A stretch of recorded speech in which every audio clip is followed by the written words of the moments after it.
Welcome. In this episode, we will compare cloud computing with on-premises solutions. While both offer their unique advantages, the decision between the two often depends on business use case. We'll examine the key differences in the architecture, operations, but specifically we'll focus on pros and cons of each, cloud as well as on-premises. Now, let's start with by looking at the architectural differences between cloud computing and on-premises solution. This comparison also covers the deployment models, public, private, hybrid. I will only focus on three. And also, we will do a recap on service models, IaaS, PaaS, and SaaS within cloud computing. So before we discuss the pros and cons of on-prem and cloud, let's do a quick recap on public cloud first.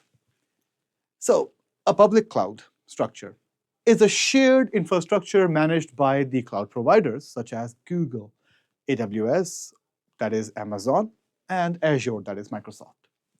Multiple customers share the same physical resource, but each customer's data is kept isolated in an isolated bubble. Virtualization concepts are used to actually do that. The next one is private cloud, a dedicated infrastructure designed for a single organization.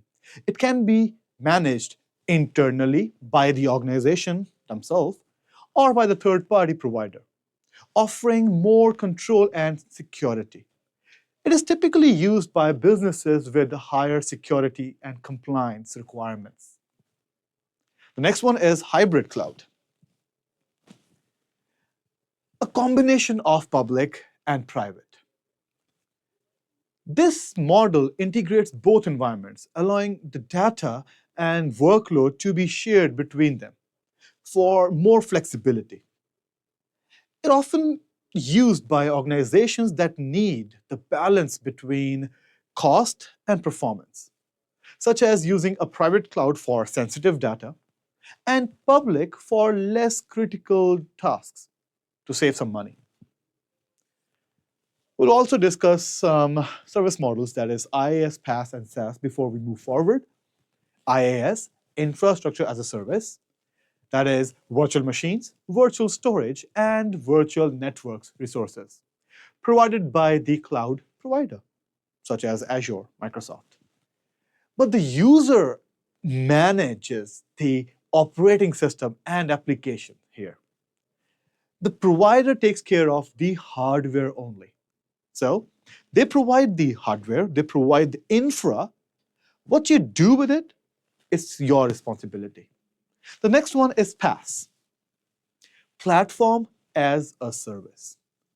A platform for deploying or developing applications. The provider manages the infrastructure and the platform itself, while users only focus on building and managing their applications. So business focus on DevOps. Underlying infrastructure to run it is managed by the provider. The next is SaaS, software application provided over the internet. It is fully managed by the provider. User or the organization simply access the software without worrying about infra or updation, patch management, maintenance. No need to worry about that. Just use the software. Examples, Gmail, Office 365, Salesforce, Intune, and many more. Now, the key differences in the operation. Now let's look at the operational differences between cloud and on-premises solution. Again, I hope you remember what is public cloud. Why we are talking about this again and again? Because these concepts must be understood properly before we move to the more complex scenarios or services in the future. If I'm talking about a firewall provided by Azure, you should remember that some firewall can be regarded as a PaaS, platform as a service.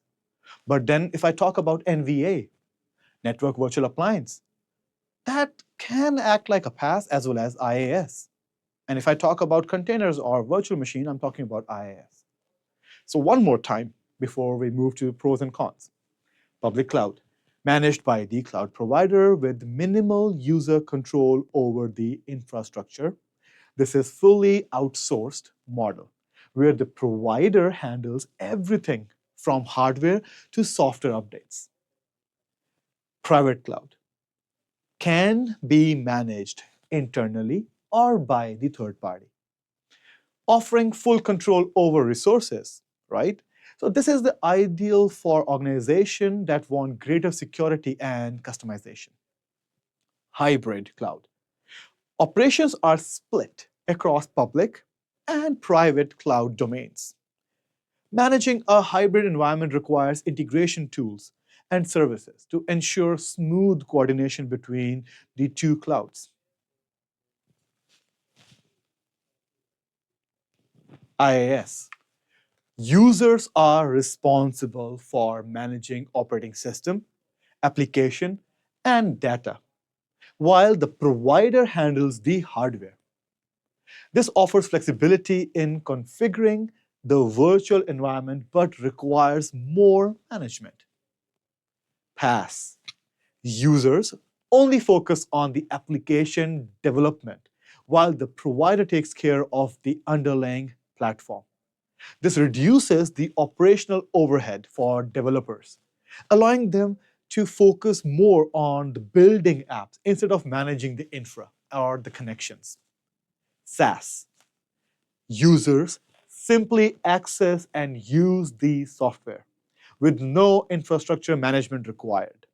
The provider handles everything, including software updates, maintenance, patchwork, right?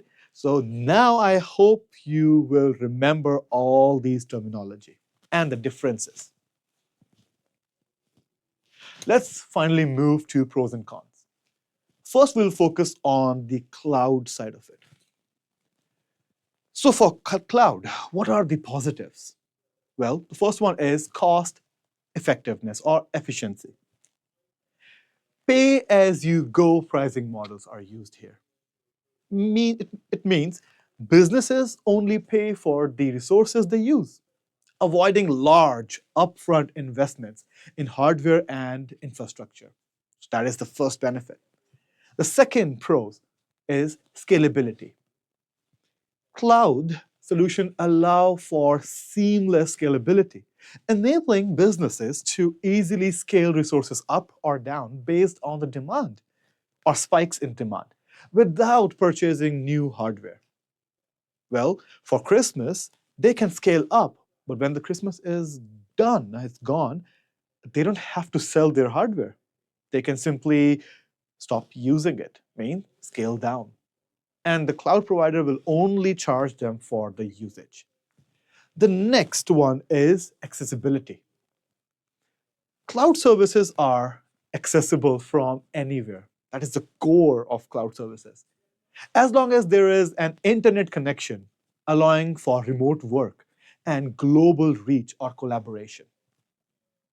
The next is disaster recovery. Many cloud providers offer built-in backup and disaster recovery options, ensuring minimal downtime in case of any emergency or, let's say, a disaster, whether man-made or natural. The next one is no maintenance. Yes, there might be some maintenance required here and there, but overall, not too much. So I will still say no maintenance for cloud. The cloud provider handles the maintenance and updates, saving businesses time and resources on managing the infrastructure. That was the best one here. Remember, Azure, Google, they do maintain the hardware on a regular basis. They swap the hard drives, but businesses don't care. They will not even notice it. So they take care of the maintenance, business take care of making money. There are some issues as well. So let's discuss some cloud cons, negatives. The first one is security concerns. Well, Sensitive data may be more vulnerable in the cloud due to shared infrastructure and potential exposure to cyber threats. I know cloud keep your data isolated, encrypted, but there is a risk that if they get breached, well, your data is gone. And it actually happened if you see the news, right? So if a company want to take care of their data, the best solution is the company or the organization should keep the data to themselves, take control of it. But for normal use cases, cloud is super secure. The next issue is dependency on internet. Cloud services require stable, or I will say awesome internet access. In case of internet outage, access to cloud-based resources may be limited or outright unavailable. The next one is vendor lock-in, if you're not smart enough to use multiple clouds. So let's say if you're using one cloud. Now, switching provider can be challenging and costly due to the complexity of migrating data and services between providers. So let's say you are using AWS for a longest time. Now it is very complex to move to Azure. So what is happening here? You are in a lock-in period. So if AWS increase the price, your organization might not be able to take advantage of cheaper rates on other cloud platforms because it is difficult to move your services, your apps from one cloud to other. It's not that straightforward. So you need some expertise for that. And that is why vendor lock-in is kind of an issue. Next is ongoing cost. I always say that on the long run, cost saving is nice, but if you're not smart enough and you are not actually taking care of your resources, you might end up paying a lot of money without even using the resources. So cloud services are typically subscription-based, remember that. And over time, the monthly fee can actually add up, especially as your organization scales, right? So make sure to use automation to remove the resources, to deprovision the resources which are not in use, or turn off the machines. Be smart about cost management. The good news is Azure or even other cloud platforms provide a lot of tools to offer cost management. So every organization must use it. Otherwise, ongoing costs will be high. Here we are. Let's go to on-premises. So talk about the positive. Well, full control.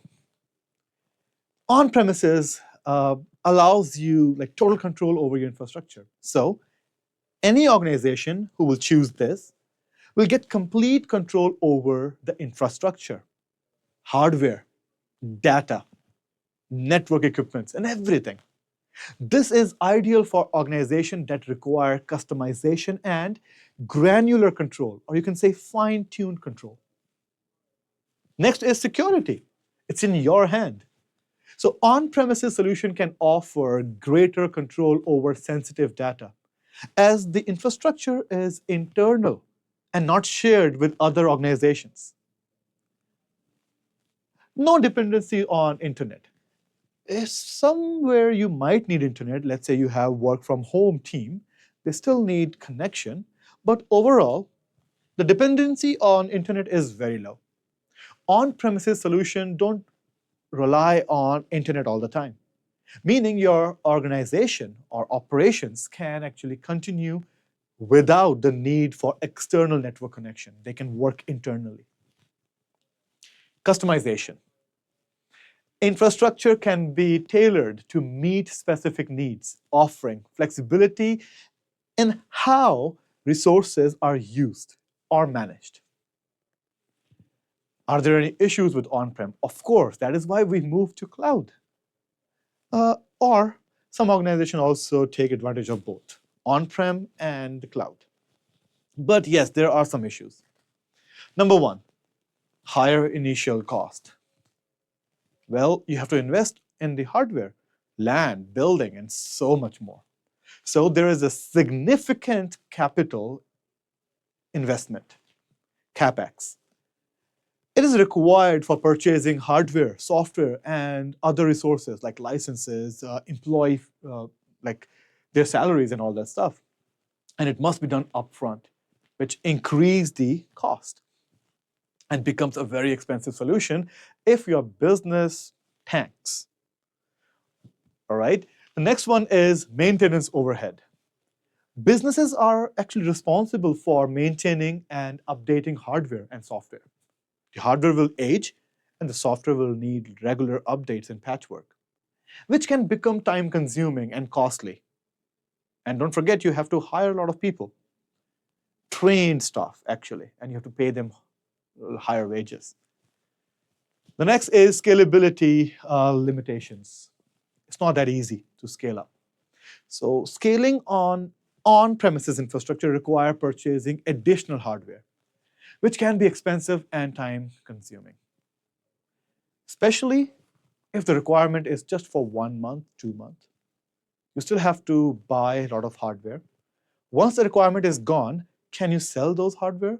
Yes, you can, but better luck getting good price for that. Not even half.